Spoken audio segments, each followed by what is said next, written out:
السلام علیکم پیارے بچوں، آج ہمارے پاس کلاس دہم اردو کا نہایت ہی اہم سبق اردو ادب میں عید الفطر، جس کے مصنف ڈاکٹر وحید قریشی صاحب ہیں۔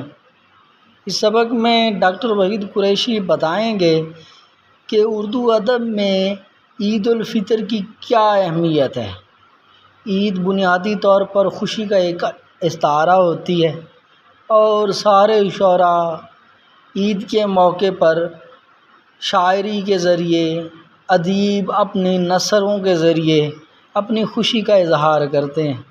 جیسے کہ مشہور شعر کہہ لیں، تیری دید جس کو نصیب ہے وہ نصیب قابل دید ہے، تجھے سوچنا میری چاند رات، تجھے دیکھنا میری عید ہے۔ تو اب اس میں دیکھیں تو عید کی خوشی کو بیان کیا گیا ہے کہ عید کس قدر اہمیت رکھتی ہے، کس قدر اہم ہوتی ہے۔ اگر ہم مصنف کا تعارف دیکھیں تو ان کا اصل نام عبد الوحید تھا۔ اکثر مروزی میں پوچھا جاتا ہے کہ اصل نام کیا تھا۔ 1925 میں پنجاب کا ایک شہر ہے میاں والی، وہاں پیدا ہوئے ہیں۔ اس کے بعد ابتدائی تعلیم اپنے علاقے میں حاصل کرنے کے بعد گورنمنٹ کالج لاہور سے BA آنر کیا اور اس کے بعد اسلامیہ کالج میں لیکچرار کی حیثیت سے ملازمت کا آغاز کیا۔ ان کا زیادہ کام تنقیدی کتب پر مشتمل ہے، تنقیدی جس میں جائزہ لیا جاتا ہے۔ تنقید کا اصل مطلب ہوتا ہے گانٹ چھانٹ کرنا، بالکل اس کے پہلوؤں کو ہر انداز میں دیکھنا۔ تنقید کا صرف مطلب یہ نہیں ہوتا کہ کسی چیز پر اعتراض لگانا۔ تو تنقیدی جائزے میں ہر چیز دیکھی جاتی ہے، اس کی اچھائی برائی، وزن بیر۔ تو یہ کام یہ کیا کرتے تھے۔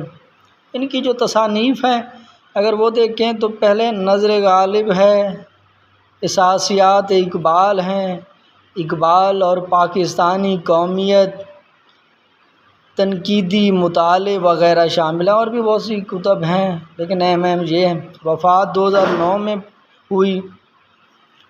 اچھا، آپ دیکھتے ہیں کہ سبق کے تدریسی مقاصد کیا ہیں۔ تو تدریسی مقاصد میں ادب میں اسلامی تہواروں کا تعارف، یعنی تہوار کتنی اہمیت رکھتے ہیں ادب میں، اور کیونکہ اب مذہب کے طور پر دیکھا جائے تو عید الفطر اسلامی تہوار ہے، تو اسلامی تہواروں کی کیا اہمیت ہے۔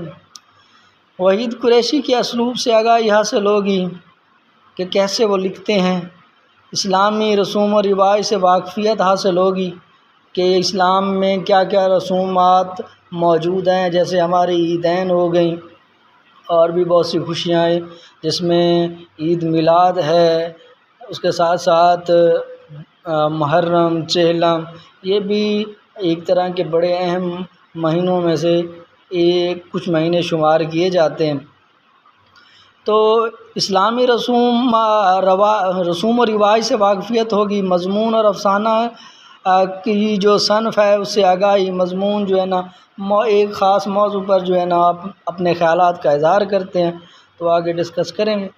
تو تدریسی مقاصد بنیادی طور پر یہی ہیں۔ اب اگر ہم اہم نکات اس سبق کے دیکھیں تو اردو غزل میں عید کی اہمیت وہ کتنی ہے۔ اردو غزل بنیادی طور پر غزل معنی و مفہوم سے دیکھیں تو اس کا معنی سخن با زنان گفتن، عورتوں کے تذکرے، عورتوں کی باتیں ہوتا ہے۔ لیکن شاعری میں جب بھی عید کو استعمال کیا گیا تو وہ ایک علامتی خوشی کے طور پر استعمال کیا گیا، لیکن ایسے موقع بھی ہیں جہاں پہ شعراء نے عید کو ایک دکھ کی علامت کے طور پر دیکھا ہے، جیسے چاند بٹکے ہوئے خوابوں کے اثاثے لے کر، اپنے دامن میں شکستہ سے دلاسے لے کر، بحر ظلمات کے سب مسخ شدہ لاشیں لے کر، سہتے ہجر میں بے دید چلی آئی ہے، جانے کیا سوچ کے پھر عید چلی آئی ہے۔ تو اس میں دکھی انداز ہے، لیکن عید بنیادی مرکزی جو نقطہ وہ عید پہ ٹھہرتا ہے۔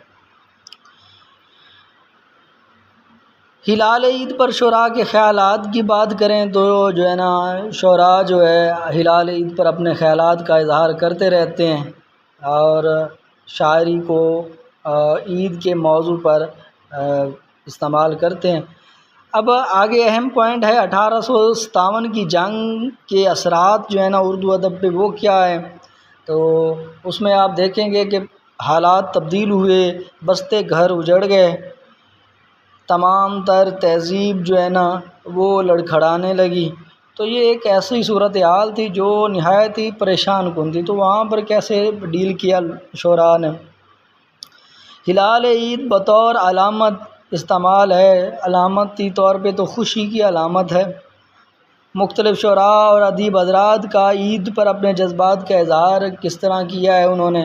سبق آپ ریڈنگ کریں گے تو مختلف شعراء، اقبال، سالک، حالی، ان کے شعر آپ کو پڑھنے کو ملیں گے۔ تو یہ ریڈنگ سے آپ نے پڑھ لینے۔ گرامر میں دیکھیں تو مضمون نگاری آتی ہے، کسی مخصوص موضوع پر خیالات کا اظہار کرنا مضمون نگاری کہلاتا ہے۔